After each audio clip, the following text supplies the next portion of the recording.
প্রিয় দর্শক, আমরা এখন আছি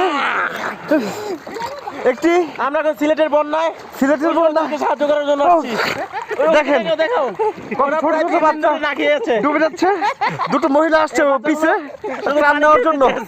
দাঁড়ান আমি একটু আপনাদেরকে কাছ থেকে দেখাই, দেখেন আপনার বুঝতে পারবেন। এই যে এখানে ইট ভাটা আছে, ইট ভাটা প্রায় 500 শ্রমিক কাজ করতো, এখন তাদের আয় রোজগার বন্ধ।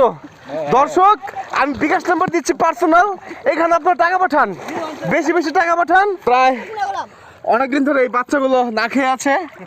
এই শোনো, এই শোনো, এই শোনো, দর্শক দেখতে পাচ্ছেন খিদার যন্ত্রণা, তারা দৌড়াচ্ছে।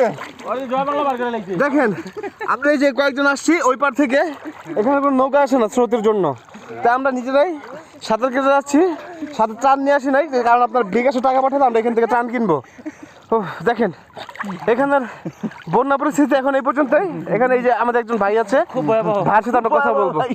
ভাই, আপনার ঘর বাড়ি কিছু সব তুলে গেছে নাকি? সব গেছে, ওই যে আমার ঘর ডুবে। রে ভাই, দেখেন দর্শক, এরপরও যদি আপনাদের মনে একটু অনুশোচনা না হয় কিভাবে হবে বলেন? ওই আমার গরুর ঘর ডুবে থাকে। এই দেখেন তাদের গরুর সবকিছু। এই ফুটবলটা কার ভাইয়া? এই ফুটবল চুরি করে হয়েছে। দর্শক দেখতে পাচ্ছেন আপনারা, এই বন্যার মধ্যে কিন্তু অহরহ চুরি বেড়েই যাচ্ছে।